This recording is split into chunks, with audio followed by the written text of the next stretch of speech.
नमस्कार दोस्तों। देश की राजधानी दिल्ली में 10 नवंबर को शाम 6:52 पर लाल किले के सामने एक कार ब्लास्ट होती है।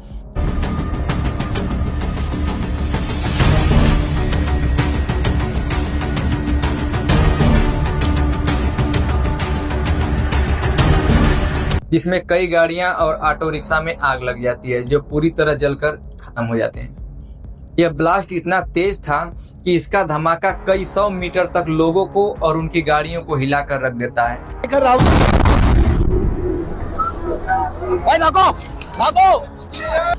आसपास की खड़ी गाड़ियों के कांच टूट जाते हैं और इस धमाके में 13 लोगों की मृत्यु और 26 लोगों की हालत गंभीर बताई गई है।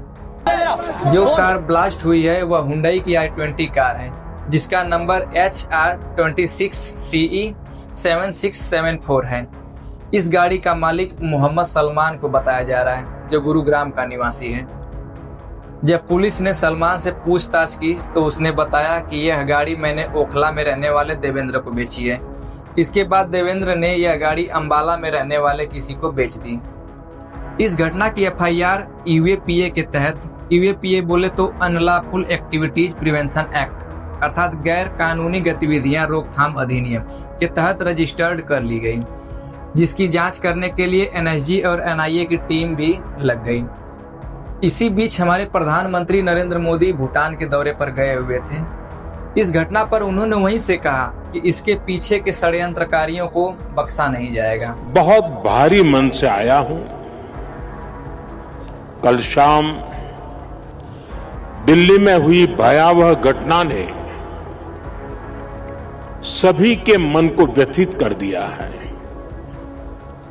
मैं पीड़ित परिवारों का दुख समझता हूं। आज पूरा देश उनके साथ खड़ा है। मैं कल रात भर इस घटना की जांच में जुटी सभी एजेंसियों के साथ, सभी महत्वपूर्ण लोगों के साथ संपर्क में था, विचार विमर्श चलता था, जानकारियों के तार जोड़े जा रहे थे। हमारी एजेंसियां इस षड्यंत्र की तह तक जाएगी। इसके पीछे के षड्यंत्रकारियों को बख्शा नहीं जाएगा। अमित शाह का भी बयान कुछ इस तरीके से रहा। आज शाम करीब 7 बजे दिल्ली में लाल किले के पास सुभाष मार्ग ट्रैफिक सिग्नल पर i20 हुंडई गाड़ी में एक ब्लास्ट हुआ। ब्लास्ट के कारण आसपास की कुछ गाड़ियां और कुछ मार्ग पर जा रहे लोग भी इंजर्ड होने के समाचार हैं। प्राथमिक सूचना जो मिली है उसमें कुछ लोग हताहत भी हुए हैं। ब्लास्ट की सूचना आते ही 10 मिनट में Delhi crime branch, Delhi special branch की टीमें स्पॉट पर पहुंची है। NSG और NIA की टीम FSL के साथ अभी गहन जांच करने का शुरू किया है। हम सभी संभावनाओं को तलाश रहे हैं और सभी संभावनाओं को ध्यान में रखकर इसकी गहन जांच की जाएगी। इस घटना का तार हरियाणा के फरीदाबाद जिले में स्थित अल फलाह यूनिवर्सिटी से लिंक करके देखा जा रहा है, जिसमें इस घटना को अंजाम देने के लिए डॉक्टरों की एक पूरी टीम काम कर रही थी, जिसमें कुछ मुख्य नाम निकलकर सामने आए हैं। Doctor Muzammil Shakeel, doctor Shaheen Shahid, doctor Adil Ahmad, doctor Sajjad Ahmad और डॉक्टर उमर मोहम्मद। कहानी कुछ इस तरह की है कि 17 अक्टूबर 2025 को जैश ए मोहम्मद, जो पाकिस्तान का समूह आतंकी संगठन है, जिसके नाम से जम्मू कश्मीर के कई शहरों में जगह जगह पोस्टर लगाए जाते हैं। इस पोस्टर में लिखा है कि सुनो जम्मू कश्मीर के लोगों, जो लोग भारतीय जानवरों को अपनी जमीन पर पनाह दे रहे हैं, उनके साथ बहुत बुरा व्यवहार किया जाएगा। भारतीय जानवर किसके लिए बोला गया है? तो यह शब्द इंडियन आर्मी, पुलिस, सुरक्षा कर्मी, जांच एजेंसी को बोला गया है। इसमें लिखा है कि जो शरीयत के खिलाफ काम कर रहे हैं उसे बंद कर दें, नहीं तो अपनी जान कुर्बान करने के लिए तैयार हो जाएं। जब यह बात इंडियन आर्मी तक जाती है तो जांच पड़ताल सुचारू रूप से चालू होती है। जम्मू कश्मीर पुलिस ने बताया कि गिरफ्तार आतंकियों के कब्जे से अब तक कुल 3000 किलो IED बनाने की सामग्री बरामद कर ली गई है। जम्मू कश्मीर के 2 डॉक्टर जो इस आतंकवादी संगठन के लिए काम कर रहे हैं, यह मॉड्यूल जैश ए मोहम्मद और अंसर गजवात उल हिंद जैसे प्रतिबंधित संगठनों से जुड़ा हुआ है। अब क्रमशः डेट वाइज देख लेते हैं कि आखिर घटना का क्रम क्या है। 19 अक्टूबर को श्रीनगर के नौगाम में धमकी देने वाले पोस्टर लगते हैं और 27 अक्टूबर को जम्मू कश्मीर के सोफिया नामक स्थान से मौलवी इरफान अहमद को गिरफ्तार किया जाता है। 30 अक्टूबर को हरियाणा के फरीदाबाद से डॉक्टर मुजम्मिल अहमद को गिरफ्तार किया जाता है।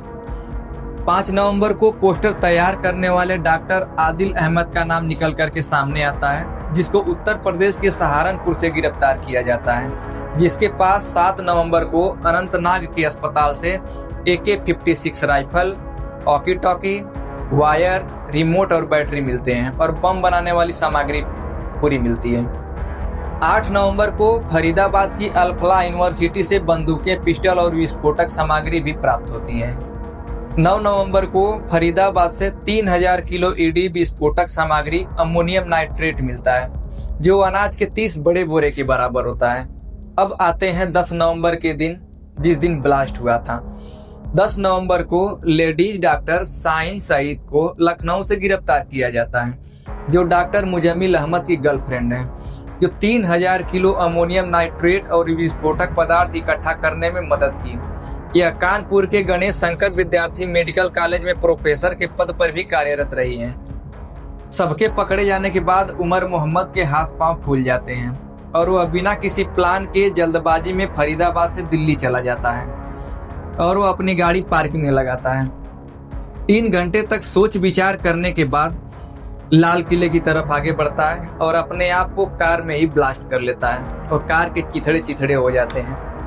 फिर भी यह बम सीमित दायरे में ही नुकसान पहुंचाया, क्योंकि यह जल्दबाजी में लिया गया उसका फैसला था और यह बम पूर्ण रूप से अभी डेवलप नहीं था।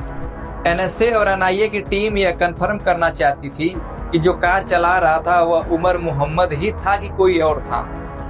उसके मां के DNA सैंपल से मैच कराया जाता है, तो DNA सैंपल मैच हो जाने पर यह कंफर्म हो जाता है कि हाँ, वह उमर मोहम्मद ही था। और टेंशन अभी खत्म नहीं हुई है। जांच एजेंसी को पता चला है कि इस I-20 के साथ एक लाल कलर की इको स्पोर्ट भी नजर आई थी, जिसे यह बातचीत कर रहा था। उसे भी तलाशा गया तो पता चला कि वह किसी गांव में खड़ी मिल गई।